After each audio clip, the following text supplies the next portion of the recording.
বান্দা যখন কোরআনের একটা হরফ পড়ে বিনিময়ে একটা হরফ থেকে 10টা নেকি পায়, যেমন আলিফ লাম মিম 30টা নেকি। কিন্তু রমজান মাস আসার কারণে আল্লাহ রব্বুল আলামিন একটার হরফের বিনিময় 70টা করে নেকি দিয়ে দেন। এজন্য আমাদের কাজ হলো বেশি বেশি করে রমজান মাসে আমরা জিকির করব, কোরআন শরীফ তেলাওয়াত করব, দান সদকা করব। আল্লাহ রব্বুল আলামিন বলেন এই রমজানের মাসটা হলো তোমাদের জন্য একটা নেকের মাস, নেকের একটা প্রতিযোগিতা, নেকের একটা মৌসুম।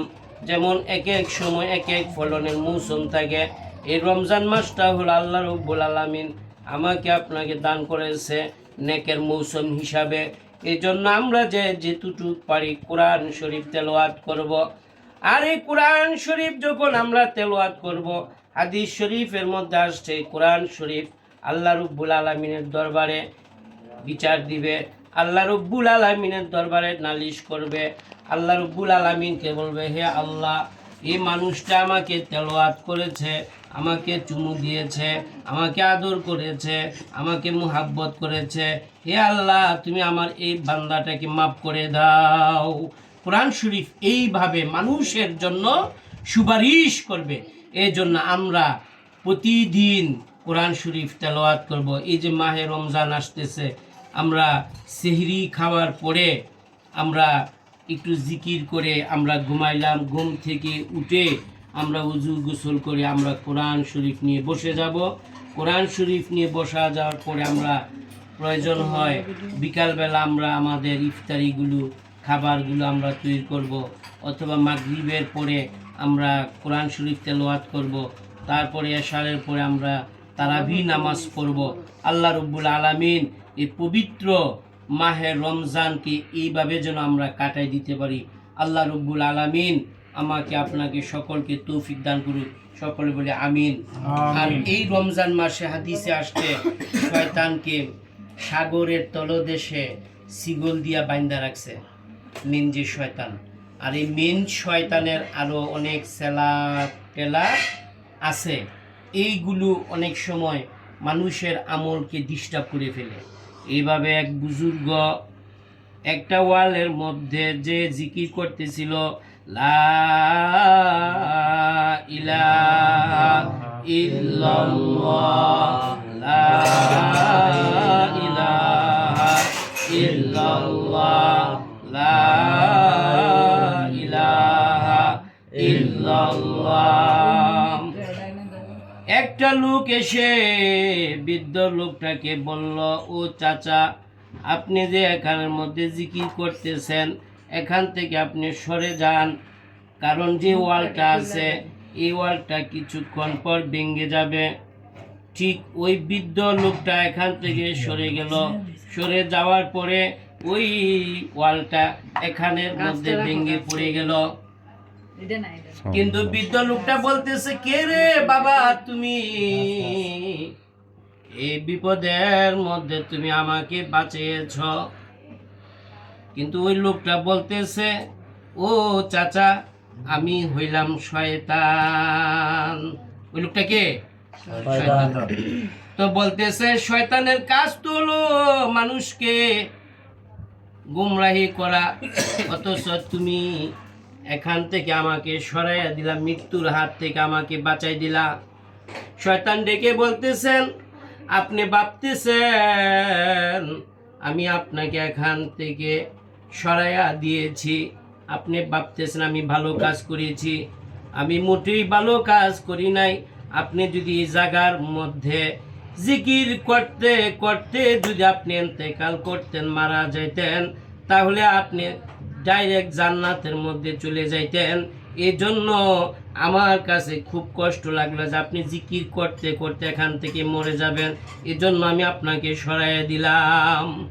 এই জন্য শয়তান বলতেছে, আমি কখনোই মানুষকে ভালো কাজ করতে দেই না, যদিও দেখতেছেন এটা ভালো, আসলে এটা ভালো হয় না। এই জন্য আমরা বেশি বেশি করে জিকির করব ইনশাআল্লাহ। জিকির করলে মানুষের দিল পরিষ্কার হয়। হাদিস শরীফের মধ্যে আসছে লিকুল্লি শাইইন সিকালাতুন ওয়া সিকালাতুন কুলুবে যিকিরিল্লাহ।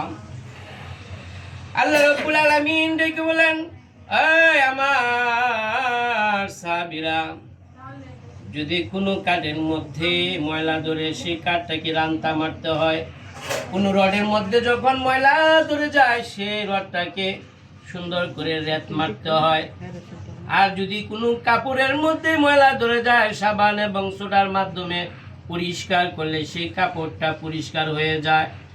আল্লাহ নবী বলতেছেন, ও আমার সাহাবীরা, তোমাদের দিলের ভিতরে যদি কলব আয়নার ভিতরে যদি জং ধরে যায়, ময়লা ধরে যায়, এটা তোমরা তো ধরতেও পারবা না, সাবান সোটা লাগাইতে পারবা না।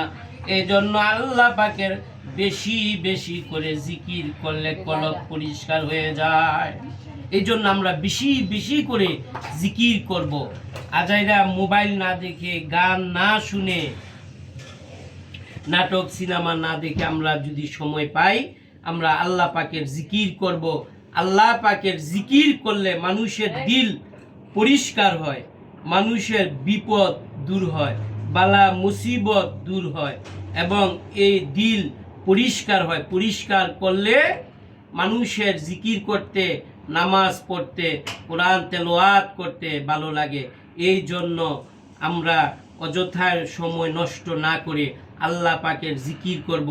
এই 13 নাম্বার সেক্টরের একজন বাসিন্দা, 19 নাম্বার রোডের 26 নাম্বার বাড়ি, এক লোক আমার সাথে খুব মুহাব্বত ছিল এবং আমাকে খুব ভালোবাসতো।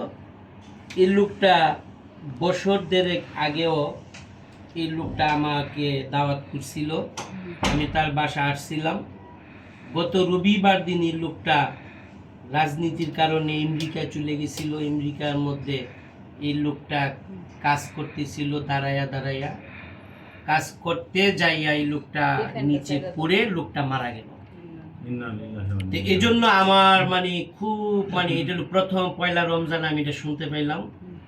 শোনার পরে আমার কাছে একটু ভয় লাগলো এবং খুব আফসুস লাগলো।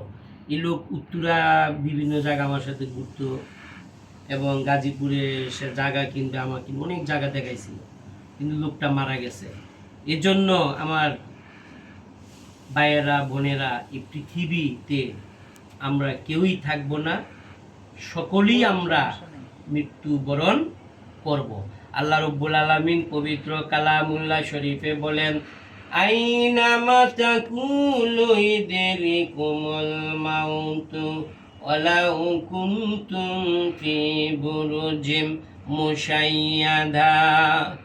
হে বান্দা, তোমরা কে কোথায় কখন মারা যাবে পৃথিবীর কোনো মানুষ বলতে পারে না।